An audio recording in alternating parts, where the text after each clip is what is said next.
मेरा रंग कुछ सांवला था। मेरी शादी को तकरीबन 3 साल गुजर चुके थे।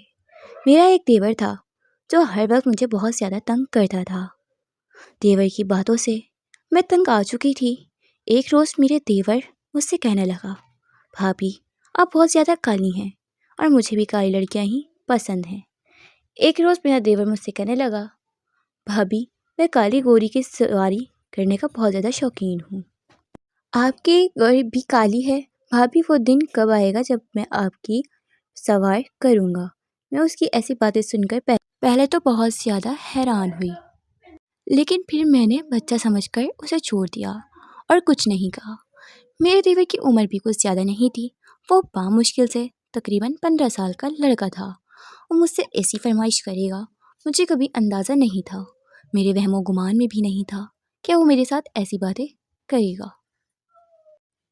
मेरा देवर हर वक्त मेरे कमरे के इर्द गिर्द चक्कर लगाता रहता था और मुझे अक्सर सवालिया नज़रों से देखता रहता था कि कब मैं उसे कहूँ और कब वो गाली देदार करे। मैंने अपने देवर को बहुत ज़्यादा नज़रअंदाज करने की कोशिश की, लेकिन वो नज़रअंदाज नहीं हुआ। घर में किसी और को उस बात का पता चल जाता तो क़यामत आ जाती, लेकिन मेरा देवर बहुत ज़्यादा ठीठ बना हुआ था। मेरी कोई बात नहीं मानता था। कुछ दिन के बाद फिर से मेरे सामने वही फरमाइश करना शुरू कर देता था। भाभी मुझे हमेशा से काली करने का बहुत ज़्यादा शौक़ रहा है और मैं करना चाहता हूँ। वो हफ्ते की बात मुझसे ये बात लाजमी करता था। जब मैं उसकी किसी बात का जवाब ना देती तो फिर वो मुझसे कहने लगा, एक दफ़ा मुझे अपनी पर बैठने का मौका तो दें, मैं ऐसा लुत्फ़ अंदोज़ होऊंगा कि सारी ज़िंदगी याद रखूँगा। फिर वो मुझसे कहने लगता कि बदले में मैं भी आपको खुश करूँगा। मेरा देवर मुझसे कहने लगा, मेरे पास ऐसा जब मैं आपको दूंगा तो आप भी बहुत ज़्यादा खुश हो जाएंगी। देवर की ऐसी सारी बातें मुझे बहुत आसानी से समझ आ रही थी, क्योंकि मैं अब बच्ची नहीं थी। मुझे सब कुछ पता था, लेकिन मैं हैरान हो रही थी कि इन बातों के बारे में मेरे देवर को किसने बताया है। अब जैसे जैसे दिन गुजरते जा रहे थे, वो मिन्नतों पर उतरने लगा था और हर वक्त मेरी मिन्नतें करता था। मुझे उस पर तरस भी आने लगा था, लेकिन मुझे अपने देवर की ऐसी बातें बहुत ज़्यादा अजीब लगती थी। मुझे ऐसी बातों से बहुत ज़्यादा खौफ आ रहा था, क्योंकि घर वालों में से किसी को इस बात का पता चल जाता तो घर में क़यामत ही बर्पा होनी थी। सब मेरे देवर से बहुत ज़्यादा लाड प्यार करते थे।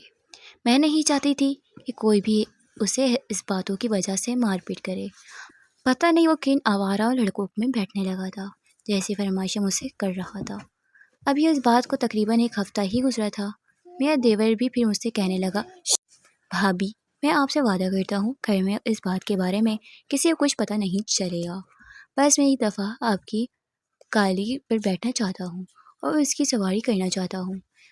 उसकी ऐसी बातें सुनकर मैं बहुत ज़्यादा शर्मिंदा हो रही थी। मेरा दिल बहुत ज़ोर ज़ोर से धड़कने लगा था, क्योंकि आज से पहले मैंने कभी ऐसी बातें नहीं की थी। मैंने अपने देवर को बहुत ज़्यादा समझाने की कोशिश की और उसे ये भी कहा कि अगर इस बात का किसी को पता चल गया तो तुम्हारी खैर नहीं होगी, क्योंकि तुम्हारी अभी इतनी ज़्यादा उम्र नहीं है कि तुम ऐसी बातें करो। ऊपर से मेरा शौहर भी बहुत ज़्यादा सख्त मिजाज आदमी है। इस रोज़ मैंने अपने देवर को सख्ती से मना कर दिया था कि मैं तुम्हारी कोई भी ऐसी फरमाइश पूरी नहीं कर सकती। मेरा देवर मेरी तरफ अजीब नज़रों से देखने लगा और फिर मुझसे कहने लगा, ठीक है ऐसा तो फिर ऐसे ही सही। मैं आपसे वादा करता हूँ कि मैं आपकी काली पर सवार करके रहूँगा। देवर की ऐसी बातें सुनकर मैं मज़ीद परेशान हो गई। मैंने प्यार से अपने देवर को समझाया कि अगर तुमने एक दफ़ा ये शौक़ पूरा करने की कोशिश की तो फिर ये कभी शौक़ पूरा नहीं होगा। तुम हर रोज़ मुझसे यही ख्वाहिश करोगे। जैसे जैसे दिन गुजरते गए तुम्हारा शौक़ भी बढ़ता जाएगा, फिर तो मुझे चैन से उस घर में रहने नहीं दोगे।